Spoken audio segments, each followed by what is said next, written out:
Nadir Şah Şəkinin idarəsini Məlik Nəzəf adlı bir hakimə həvalə etmişdi.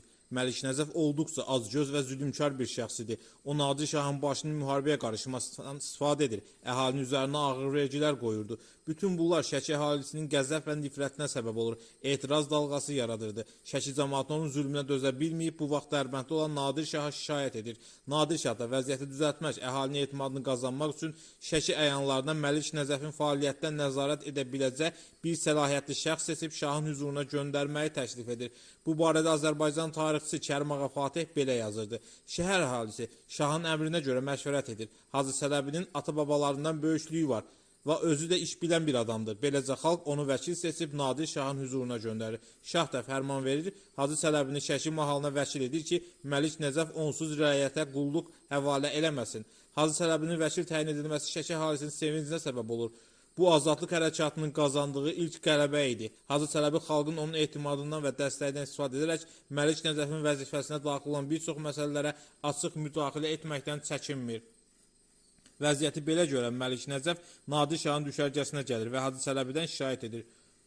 O uydurduğu fikirləri Nadir Şaha belə açıqlayır. Padşahım, Hacı Çələbi xan xalq arasında qarşılıqlıq yaradır və imkan vermir ki, mən şahın tapşırıqlarını yerinə yetirim. Özü də mənə qulaq as. Bundan qəzəblənən Nadir Şah Hacı Çələbinin hüzuruna çağırtdırır. Onun əmri ilə Cəllad kəndiri Hacı Çələbinin boğazına keçirərək onu asmaq istəyir. Fəqət təbiətdən qorxmaz və cəsur biri olan Hacı Çələbi xan boynu kəndirdə ola-ola Nadir Şaha bu ittihamın doğru olmadığını inandıra bilir. O belə deyir. Məlik Şahdan hansı tapşırıq alır alsın, bunun bir neçə başqa tapşırıq da əlavə edir. Mənbələrin məlumatına görə Hacı Çələbinin bağışlanmasında Nadir Şahın ağıllı və ehtiyatlı vəziri Mirzə Mehdi xanın da böyük rol olub. Mirzə Mehdi xan Hacı Çələbiyə baxaraq şaha tərəf əyilir və yavaşdan belə deyir: "Qiblə-i aləm, tələsmə. O sənin əlindədir. Nə vaxt istəsən onu dara çəkə bilərsən. O elə əyandır ki, onu öldürmək bizə xeyirli deyil. Burada dağlarla üz-üzə dayanmışıq. Şirvanda da çaxnaşma var. Öz cəmaatı arasında çox böyük hörməti olan bu adamı öldürsən, Şəki mahalında da böyük narazılıq baş verər. Hacı Çələbinin əyilməzliyi, məğrur duruşu Nadir Şah tərəddüdə salsa da, o vəzirin söylədikləri ilə razılaşır və edam əmrini ləğv edir. Üstəlik ona yeni səlahiyyətlər də verir. Hacı Çələbinin qorxmazlığı Nadir Şahda dərin təsir etmiş. Onu qorxuya salmışdı. Kərim Ağa Fatih bu barədə belə yazır. Şah gecə ikən fikir eləyib öz əmrlərinə buyurur ki, mənim hüzurumda bir kəsin həddi yoxdur ki, nəfəs çəkə. Şəkili Çələbinə cürət sahibiymiş ki, boğazında kəndir ola cürət eləyib mənə bəzi ərzələr etdi.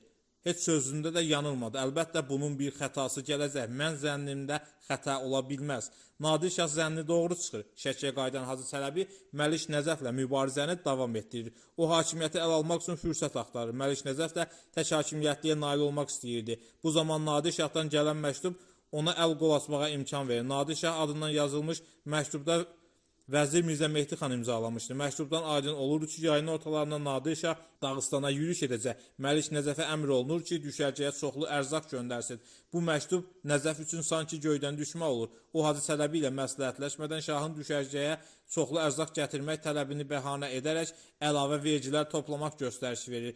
Bu özbaşınalığın nə ilə nəticələrini başa düşən xəzinədar Məlik Nəzəfə Hacı Çələbi ilə məsləhətləşməyi tövsiyə edir. Fəqət bu nəticəsiz qalır. Əhalinin narazılığına istifadə edən Hacı Çələbi Məlik Nəzəfə mane olmağa başlayır. Məlik Nəzəf isə yenidən şaha şikayət edir. Qəzəblənən Nadir Şah Hacı Çələbinin hüzura gəlmək əmrini göndərir. Fəqət uzaq görən Çələbi xan başa düşür ki, Nadir Şah bu dəfə onu sağ buraxmayacaq. Ona görə də 1743-cü ildə sadiq adamları ilə birlikdə Məlik Nəzəfin iqamətgahına hücum edərək onu öldürür. Bundan sonra o Şəkinin müstəqil xanlıq elan edir. Bununla da Azərbaycan ərazisində kiçik dövlət qurumlarının, müstəqil xanlıqların yaranması prosesi başlayır. Belə bir fakt da xüsusi olaraq qeyd olunmalıdır ki, müstəqil xanlıqların əksəriyyəti Əfşar İmperatorluğunun süqutundan sonra yarandığı halda Şəki öz istiqlaliyyəti məsələsini xeyli əvvəl Nadir Şahın hakimiyyəti illərində elan etmişdi. 1744-cü ilin qışında Nadir Şah öz qoşunu ilə qiyamçı Hacı Çələbinin üzərinə göndərir. Hacı Çələbi isə bundan əvvəlcədən xəbər tutduğuna görə gələrsən, görərsən adlanan möhkəmləndirilmiş və təhdiz olunmuş qalaya çəkilir. Nadir Şah 15 minlik seçmə qüvvəsi ilə sürətlə qalanın üzərinə yeriyir. Şəkillər tez-tez qaladan gözlənilməz çıxışları ilə Nadir Şahın qoşununa ciddi zərbə vururlar.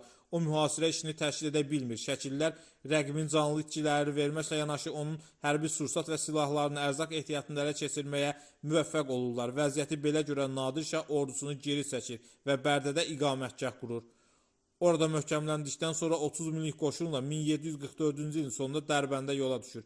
1745-ci ilin fevral ayında yenidən Hacı Çələbinin üzərinə hücum edir. Gələrsən görərsən qalasının mühasirəsi bu dəfə də onları məyus edir. Bundan qəzəblənən Nadir Şah qədim Şəki və ətrafdakı kəndlərin yandırılmasını əmr edir. Fəqət bu tədbir də Şəkililərin mübarizə əzmini qıra bilmir. Hacı Çələbi xan uzun zaman Gələrsən görərsən qalasında ağır məhrumiyyətlərə tab gətirərək Nadir Şahı hər cəhətdən üstün olan ordusuna müqavimət göstərir. Nəhayət 1746-cı ilin martında Hacı Çələbi ilə Nadir Şah arasında müqavilə bağlanır. Müqaviləyə əsasən Nadir Şah Məlik Nəcəfin qohumlarından birini Şəkiyə məlik təyin edir. Eyni zamanda Hacı Çələbiyə də məlik səlahiyyətləri verir. Bu artıq Hacı Çələbinin qələbəsi deməkdir. Çünki bir ildən sonra Gəncə, Naxçıvan və İrəvan hakimləri də Nadir Şahdan üz döndərdikdə Hacı Çələbi artıq müstəqilliyini möhkəmləndirmək üçün qəti addımlar atacaqdır. 1748-ci ildə Nadir Şah suiqasd nəticəsində öldürülür. Bu hadisə Hacı Çələbinin qəti olaraq Şəki xanlığının tək başına hakimiyyətə yiyələnməsini təmin edir. Öz xalqını, vətənini dərin məhəbbətlə sevən, onun istiqlalı üçün canından keçməyə hazır olan Hacı Çələbi xan doğma torpaqlarımızı vahid dövlətlə birləşdirmək istəyirdi. Bunun üçün tələb olunan siyasi iradə, qətiyyət və əzmkarlıq Çələbi xanda var idi. Hacı Çələbi xan getdikcə güclənməsi böyük təhlükə hesab edən Kartli çarı Teymuraz və onun oğlu Kaxetiya çarı 2-ci İrakli yeni planlar hazırlayır. Onlarda belə bir məlumat vardı ki, bir sıra Azərbaycan xanları Pənah xan Qarabağlı, Kərim xan Qaradağlı, Eydərqulu xan Naxçıvanlı və Şahverdi xan Gəncəli bir araya gələrək Hacı Çələbi xana qarşı ittifaq yaratmaq qərarı alıblar. Hiləgər düşmən bu hadisədən yararlanmaq qərarına gəlir. Gürcüstandan ayrı xanların yanına elçilər göndərilməyə başlayır. Nəhayət onlar 1752-ci ildə Gəncə yaxınlığında Qızılqaya adlanan yerdə toplaşaraq Şəki xanlığı üzərinə yürüş etmək barədə razılığa gəlirlər. İkinci İraklidən cavab gəldikdən sonra müttəfiq xanlar təcil olaraq yürüş hazırlığı görür. Onlar çoxlu əsgər toplar və hamısı birləşib hərəkat bayrağını qaldırır. İkinci İraklinin namərdliyi burada üzə çıxır. O Gəncəni və Qarabağı tutmaq üçün müttəfiq hesab etdiyi xanları əsir götürür. Qasid xəbər gətirir ki, xanlar 2-ci İrakli ilə ittifaq bağlayıb Şəki xanlığı üzərinə yürüşə hazırlaşır. Çələbi xan vaxt itirmədən saraya gəlir. Məşvərət məclisi toplanır. Qərar alınır ki, qoşun yığılsın. Düşmən Şəki torpağında deyil, Kür çayının sahilinə qarşılansın. Çələbi xanın göstərişi ilə qoşun Kürün sahilinə Mingəçevir keçidində düşərgə salıb döyüş hazırlığı alır. Mənbələrdən aydın olur ki, Şahverdi xanın nökəri bu hadisəni Çələbi xana çatdırmaq üçün aradan çıxa bilir. Onun Çələbi xanın yanına gətirirlər. Nökər xanın hüzurunda baş ərək həyəcanla xan baba vali xanları əsir etdi deyir. Bu xəbər Hacı Çələbini çox əsəbləşdirir. O belə cavab verir. Xan baban onları xilas edər. Onları qurtarmaq üçün müharibəyə, davaya girişər. Hacı Çələbi xan ətrafında olan yaxın adamlar bildirirlər ki, xanlar elə törətdikləri xəyanətin layiqli cavabını alıblar.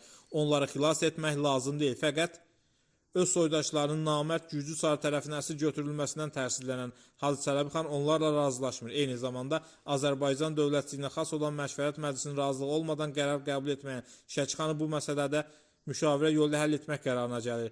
Buna görə də Məşvərət Məclisini açmazdan öncə Hacı Çələbi zərb məsələ çevrilmiş bu cümləsini söyləyir. Nə qərar qəbul edirsiniz edin, içərisində kürüş keçmək olsun. Belə olduqda əmirlər məşvərətə başlamaqdan imtina edək deyirlər. Biz məşvərətə ancaq ona görə gəlmişdik ki, iş kürü keçmək dərəcəsinə çatmasın. Ancaq siz istəyirsinizsə, onda qoy belə olsun. Qoşuna əmr edin, hücuma keçsin. Hacı Çələbi xan qoşunları kürü keçmə əmrini verir.